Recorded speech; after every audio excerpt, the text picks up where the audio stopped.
Bismillahirrahmanirrahim. Assalamualaikum warahmatullahi wabarakatuh.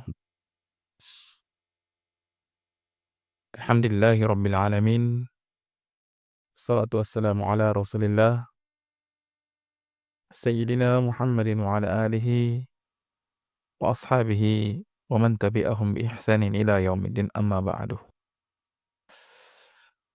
Fa ya ibadallah, usikum wa iyaya bi taqwallah faqad faza al muttaqun.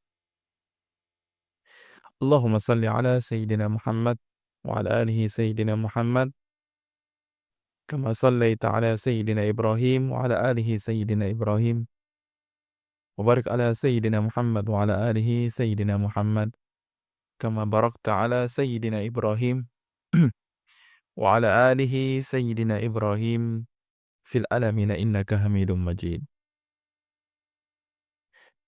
Kaum muslimin dan muslimat, pendengar Bombana yang insyaallah diberkahi dan dirahmati oleh Allah Subhanahu wa taala.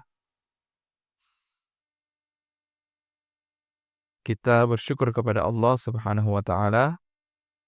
Dan alhamdulillah di hari Jumat ini kita diberikan kesempatan untuk menghirup kehidupan. Tanda bahwasanya kita masih diberikan kesempatan oleh Allah Subhanahu wa taala untuk berbenah diri sebelum kita menghadap kepada Allah di kehidupan yang selanjutnya, di kehidupan yang kekal, yang abadi insyaallah. Maka sudah seyogianya kita persiapkan diri, persiapkan bekal kita, perbanyak amal ketaatan kepada Allah Subhanahu wa taala. Agar supaya kita di akhirat nanti tidak sia-sia. Tempat kita juga nanti insyaallah baik. Kalau di kehidupan kita yang sementara ini saja kita ingin mendapatkan kebahagiaan, apatah lagi di kehidupan kita yang abadi, kita pasti ingin mendapatkan kebahagiaan. Maka persiapkan diri sebaik-baiknya, perbanyak ketaatan kepada Allah Subhanahu wa taala, dan berusahalah untuk menjauhi setiap apa-apa yang dilarang oleh Allah Subhanahu wa taala.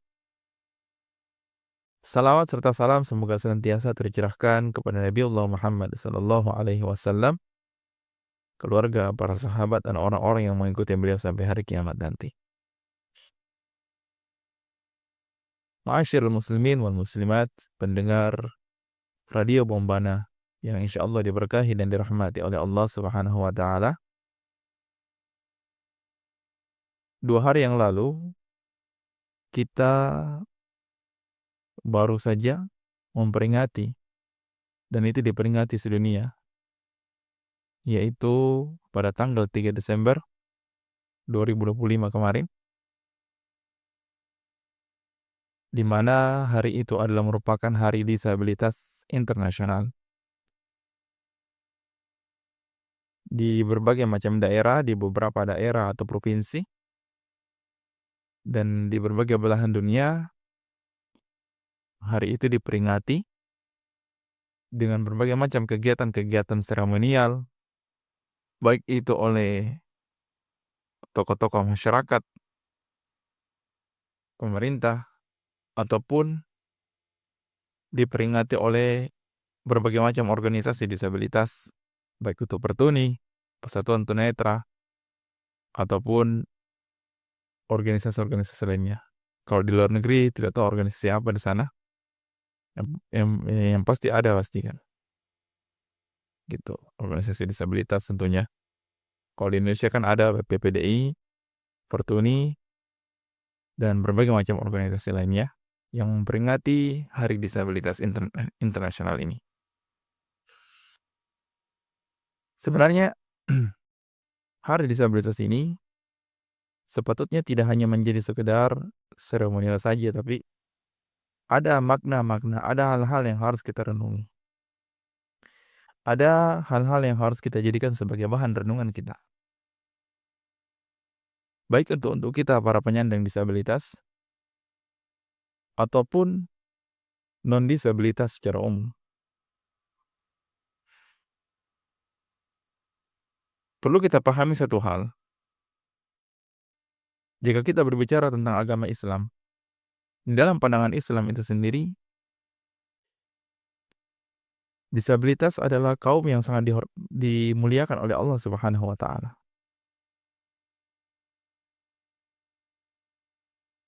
Dan itu terbukti ketika Allah Subhanahu wa taala menjelaskan dalam surah Abasa wa tawalla an ja'ahul a'ma wa ma yudrika la'allahu yadzakka, dan seterusnya.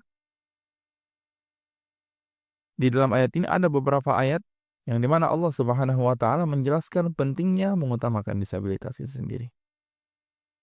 Al-Kisah dalam ayat ini ketika Nabi Muhammad SAW sedang sibuknya mendakwahi atau memberikan nasihat kepada para pembesar Arab waktu itu, pembesar Quraisy,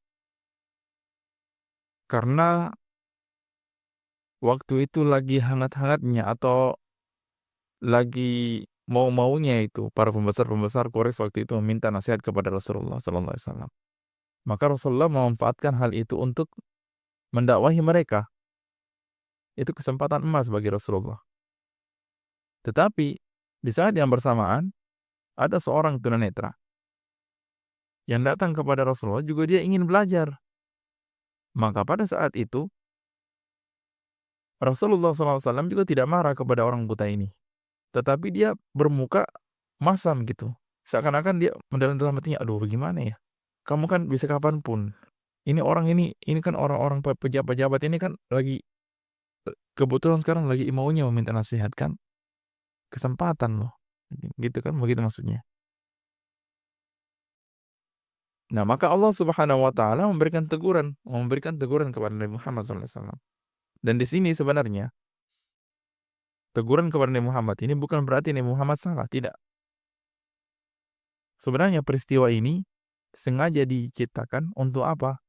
Untuk mengajarkan kepada seluruh manusia bahwa penyandang disabilitas itu dimuliakan oleh Allah Subhanahu wa taala, dan hendaknya kita memuliakan para penyandang disabilitas. Dan inilah yang kurang disadari oleh kebanyakan orang. Nah, jadi seperti itu. Jadi Islam itu sangat mengatur bagaimana kita bersikap, bagaimana manusia bersikap kepada kaum disabilitas itu sendiri.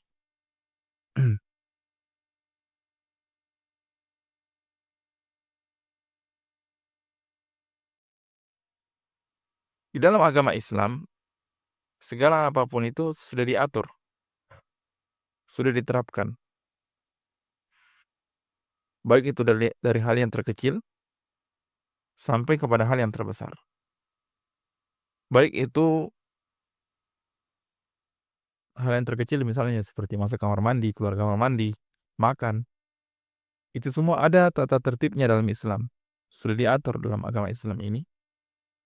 Sampai hal yang terbesar seperti berumah tangga, politik, pemerintahan, sikap kita sebagai rakyat kepada pemerintah, sikap pemerintah kepada rakyat, rumah tangga, sampai nanti salah satunya masuk kepada bagaimana seorang disabilitas bersikap ketika diberikan keterbatasan sebagai seorang disabilitas, kemudian bagaimana orang-orang menyikapi disabilitas itu sendiri. Dan tentunya ada aturannya juga dalam Islam ketika misalnya seorang keluarga memiliki keluarga disabilitas, misalnya seorang ayah, seorang ibu yang memiliki seorang anak penyandang disabilitas, maka ada hal-hal yang harus diperhatikan di situ. Pertama, harus mengenal apa itu disabilitas itu sendiri. Karena orang pandangannya itu kan penyandang disabilitas itu penyandang cacat. Nah itu sudah pasti kan, perkataan mereka seperti itu kan, penyandang cacat. Kemudian yang kedua adalah pemahaman di masyarakat ini muncul bahwa penyandang cacat itu tidak terlalu banyak neko-neko, tidak terlalu banyak keinginan, sehingga Orang-orang tahunya bahwa penyandang disabilitas ini hanya butuh makan, minum, tempat tidur, pakaian, itu saja. Selebihnya mereka tidak berharap apa-apa. Mereka tidak punya kebutuhan lain selain itu saja. Karena ya contoh misalnya tunanetra, dia itu nggak bisa lihat apa yang dia inginkan coba. Nah, sehingga karena pemahaman seperti ini muncul di masyarakat, terjadilah terjadilah hal-hal yang tentunya sebenarnya tidak seharusnya terjadi. Nanti ketika ada seorang disabilitas, dia berkeinginan misalnya untuk menikah misalnya kan, itu akan menggemparkan masyarakat. Terkadang itu menggemparkan lingkungan-lingkungan keluarga. Karena menurut mereka seharusnya penyandang disabilitas ini tidak ada keinginan ke situ. Nah, itu kan. Padahal ayat Allah Subhanahu wa taala dalam Al-Qur'an, "Zuyyina lin-nasi hubbus syahawati zuyyina lin-nasi hubbus syahawati minan nisa" dan seterusnya, "wal banina wal qanatiril muqantarati minadz-dzahabi."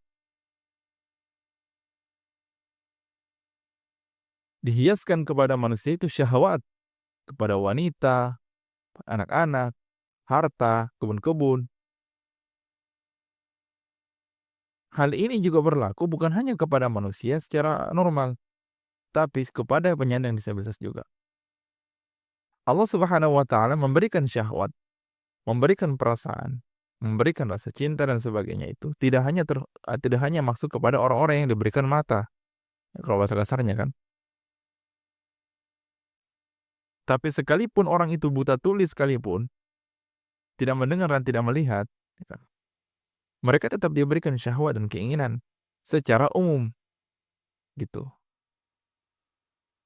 Kalau ada orang-orang yang tidak memiliki keinginan syahwat seperti layaknya manusia lainnya, berarti secara psikologis dia tidak normal. Berarti dia termasuk disabilitas kejiwaan. Nah, jadi seperti itu. Allah memberikan kebutaan kepada seorang misalnya, tapi jiwanya tetap masih dinormalkan. Makanya wajar dia ada syahwat.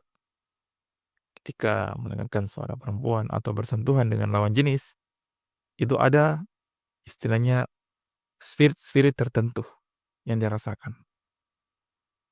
Tidak perlu dengan melihat gitu. Makanya pantun dari mata jatuh ke hati itu atau lagu yang biasa dinyanyikan itu yang dari matamu itu kan, ku mulai jatuh cinta, itu lagu itu tidak berlaku untuk disabilitas.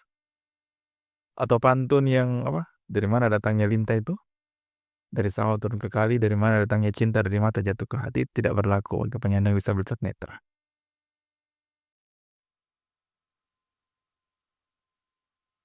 Padahal penyandang disabilitas itu diberikan syahwat. Makanya betullah perkataan yang mengatakan seperti ini, tidak selamanya cinta itu datang dari mata jatuh ke hati. Kenapa? Karena bagi tunanetra tidak seperti itu. Nah, inilah yang kurang dikenali oleh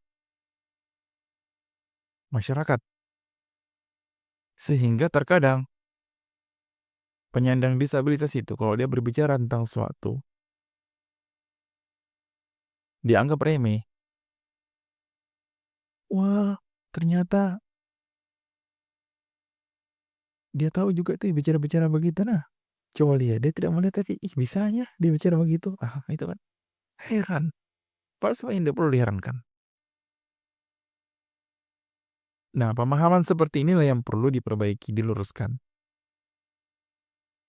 Dan ini saya katakan tidak hanya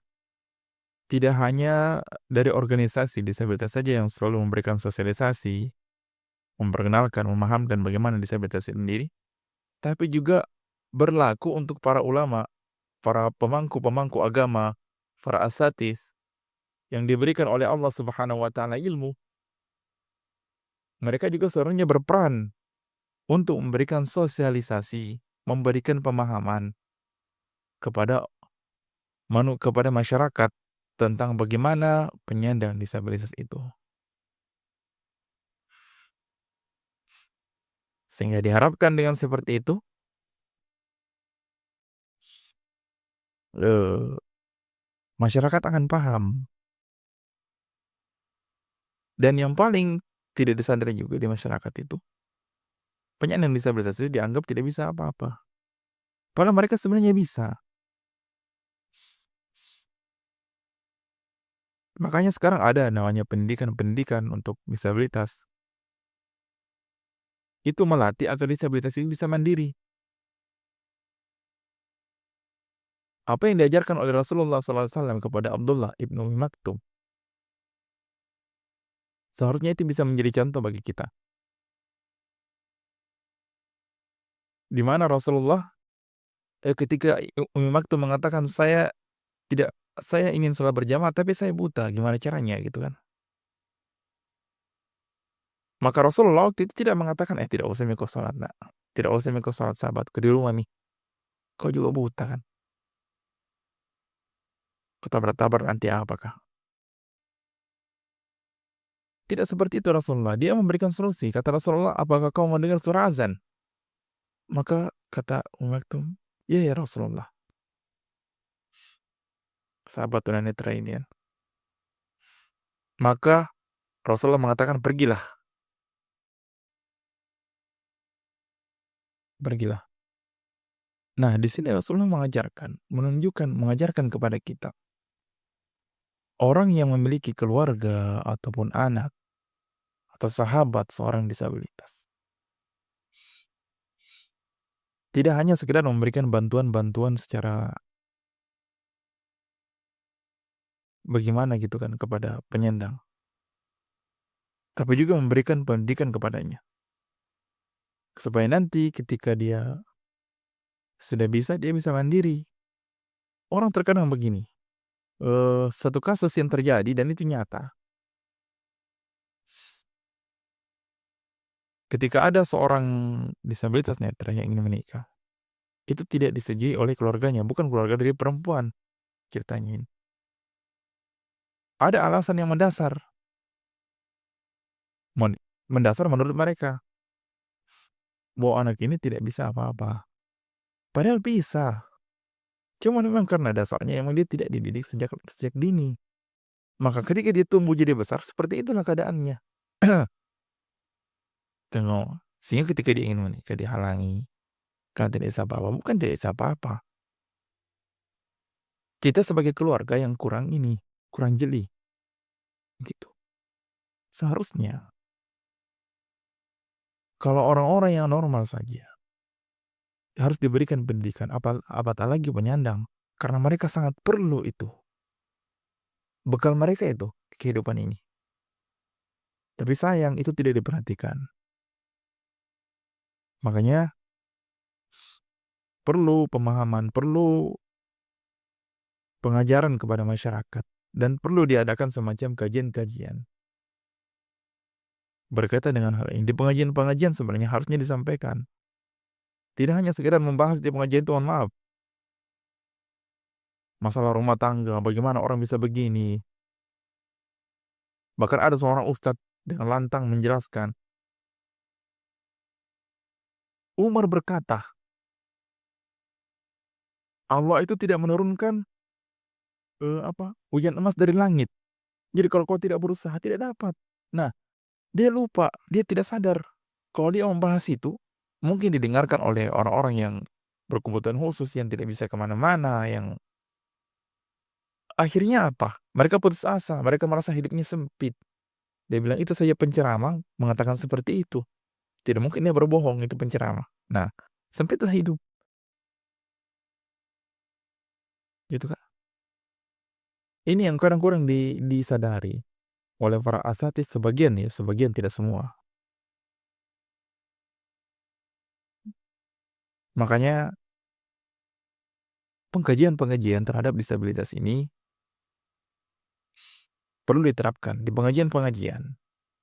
pembahasan itu tidak hanya sampai situ saja, banyak yang harus dibahas. Bagaimana menyikapi disabilitas, bagaimana pandangan Islam terhadap disabilitas, itu yang harus dikaji sebenarnya di pengajian-pengajian. Bukannya sekedar pengajian baru itu yang dibahas ini dan itu. Politik, yang paling banyak itu politik.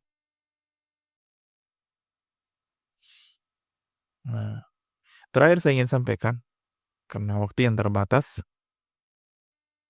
untuk para penyandang disabilitas, untuk teman-teman, bahwa sebenarnya kita telah diberikan potensi oleh Allah Subhanahu wa taala untuk bisa menjadi orang, untuk bisa menjadi manusia yang sebenar-benarnya manusia. Ingat, sebenarnya kita ini tidak cacat, kita normal. Cuman memang Allah memberikan kita satu identitas yang membedakan kita dari yang lain. Gitu. Makanya apa yang kita dapatkan ini, status yang kita dapatkan sebagai penyandang ini, bukan seharusnya membuat kita putus asa. Tetapi membuat kita seharusnya bersyukur karena Allah memuliakan kita dengan ini. Sehingga disinilah pentingnya kita untuk berpikir bagaimana kita bisa maju. Ada perkataan yang distatus oleh salah seorang disabilitas kemarin. Bukan status ya, maksudnya bahasa yang sempat dia posting di salah satu grup. Hidup ini berharga, jangan tunggu dihargai. Betul. Jangan tunggu dihargai, tapi hidup kita ini berharga. Maka hargailah kehidupan kita, berusahalah bangkit, tidak perlu menunggu bimbingan dari orang lain. Bismillah. Ya. Karena Allah Subhanahu wa taala, mari kita menjadi disabilitas yang maju, berkarakter dan berakhlak karimah. Semoga hari disabilitas ini menjadikan kita semakin maju, semakin semangat untuk berkarya dan berkreativitas. Dan saya mengucapkan selamat hari disabilitas. Semoga jaya untuk kita semua, para penyandang disabilitas. Dan sekali lagi untuk orang-orang yang non-disabilitas atau bukan penyandang, bersikaplah baik terhadap penyandang disabilitas. Karena mereka adalah kaum yang dimuliakan oleh Allah Subhanahu wa taala. Siapa yang memuliakan mereka? Maka dialah pengikut Nabi Muhammad SAW yang sebenarnya. Karena Nabi Muhammad SAW adalah orang yang sangat mengasihi, menyayangi, dan mencintai para penyandang disabilitas itu sendiri. Kurang lebihnya mohon maaf. Allah ati siratul mustaqim. Subhanakallah bihamdik. Asyhadu an la ilaha illa anta astaghfiruka wa atubu ilaik. Assalamualaikum warahmatullahi wabarakatuh.